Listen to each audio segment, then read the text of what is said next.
Hello and welcome back to the Phosphoros show. I am Phosphoros. I can't. Phosphoros. Getting in the flow, you know. This is a very special episode because today we are going to be talking about one of my favorite occult thinkers, philosophers, and writers, Robert Anton Wilson, and some of his ideas related to belief. Not just in what we believe, but our relationship to the concept of belief itself, what it means to believe in something, and how we form our beliefs, and how we change them. Oh, my pipe pooped out. So, Robert Anton Wilson, in his seminal book Prometheus Rising, describes the human organism as a sort of biological computer that has hardware, our bodies, our brains, those things about us that we can't easily change, and our software, which are our beliefs, our deeply held ideals, our cultural attitudes, our repeating behaviors. These are like programs that are running on the computer, and just like programs, they can be updated, they can be installed, they can be uninstalled, and this model affords us a lot of flexibility in our thinking and how we go about things. But I am getting ahead of myself. We start from the beginning. So the main purpose of this discussion is to kind of lay out a general thesis, a way that we can kind of comprehend and how we can approach the work that we're going to be doing, and in terms of how we are oriented towards it. So let's start from the beginning. Let's talk about belief, and let's talk about why belief is important. Now, it seems pretty common sense to say that what you believe shapes your world, how you interact with it, not just the decisions that you make based on your beliefs, but even the information you take in and how you connect pieces of information to create narratives and models of the world. It affects not only what you know or what you understand to be true, but what you can do. And there is a maxim that says, what you think about, you bring about. What you focus upon, the ideas that are in your mind and are in your subconscious, those are the ones that are going to manifest into reality. This is a really fundamental principle of magic, and will be deep in whatever we cover. So whatever things you hold in your consciousness are going to manifest. So it becomes very important to take a look at those and become mindful of them, to get rid of what we don't want and to inject what we do want, to be very precise about our intentions and then change our minds accordingly. This fucking pipe! I don't know what's wrong with me. Ugh. The struggle with the pipe has been like me procrastinating, putting off this filming. I'm like, oh, I'll do it. I'll do it soon. Anyway. Did y'all see that? There's definitely gonna be some outtakes for this one. I'm just all over the place today. That's okay, that's why we edit. Robert Anton Wilson had a concept called the reality tunnel, which is about what you'd expect. It's all of us,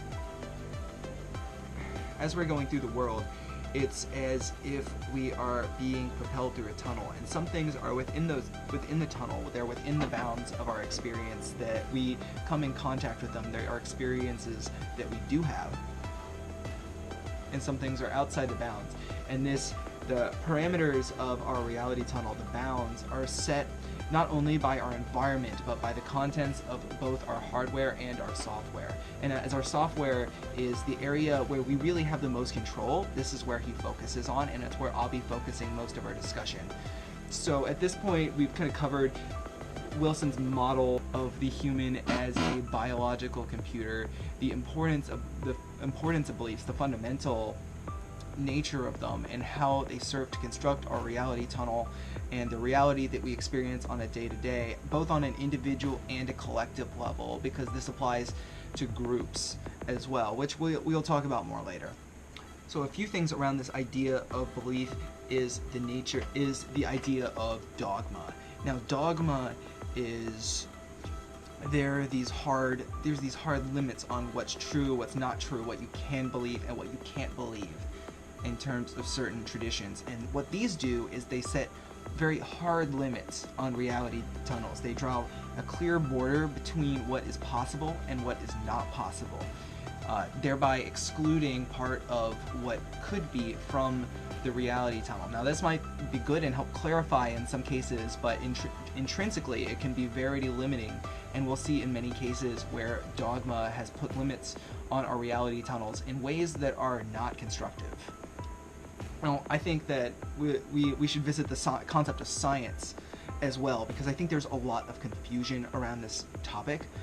A lot of things cloak themselves in the language of science and tend to take current or even past scientific theories as if they are some sort of religious dogma. It is religious, dogmatic scientificism, which I would argue has a lot of the same drawbacks as any other kind of dogma and blinds us from what could be, because when we talk about science, and this is what I want to stress here, science is a method. Science is a way of arriving at the truth. It's a process of experimentation, of trial and error, of making conjectures, doing experiments, recording the results of that experiment, and by that adjusting our models to fit closer to the true nature of reality. And so we'll go into this more later, but this idea of a working model that is a result of science is really important, because I don't want us to get bogged down in anti-mystical notions that are rooted in almost this dogmatic use of scientific language. Part of the point of this experiment is to open our minds to things that we hadn't thought of before, we hadn't considered, and not in a sense, because like when we talk about like conspiracy theories and really like, you know, woo-woo stuff, that in a way that swings too far the other direction. There's this, you know, this really hardline rejection of something like that is excluded from the reality tunnel, but then there's this hardcore acceptance of something. And the thing about when you accept something completely, you are closing off all of the other options of what it could be. So now we get to the meat of it. We get to the heart of the matter. Going back to this idea of the brain as a computer, as a working model that we're using to explain this concept, Wilson is very he's adamant on clarifying right at the beginning of this argument the nature of the relation of the model we're using to the actual truth and what is real, and this whole matter around the concept of beliefs. So I'm just going to go ahead and read this passage for you. Please note carefully and long remember that we have not said that the human brain is a computer. The Aristotelian idea that to understand something you must know what it is has been abandoned in one science after another, for the pragmatic reason that the simple word is introduces so many metaphysical assumptions that we can argue forever about them. In most advanced sciences, such as mathematical physics, nobody talks about what anything is anymore. They talk about the model or the map that can best be used to understand whatever we are investigating. In general, the scientific habit of avoiding is can be profitably extended to all areas of thought. Thus, when you read anywhere that A is B, it will clarify matters if you translate this as A can be considered B or modeled by B. A little neurolinguistic programming there. When we say A is B, we are saying that A is only what it appears within our field of study or specialization. This is saying too much. When we say A can be considered as B or modeled by B, we are saying exactly as much as we have the right to say and no more. It's this idea that the map is not the territory, that the ineffability of reality and what we're experiencing, our own subjectivity, is so complex, and if you try to reduce it and say that it is a thing and it is just that thing, you're by the very nature of that rejecting everything else that it could be, which is fundamentally limiting yourself, limiting your thought, and making false assumptions that will get in your way.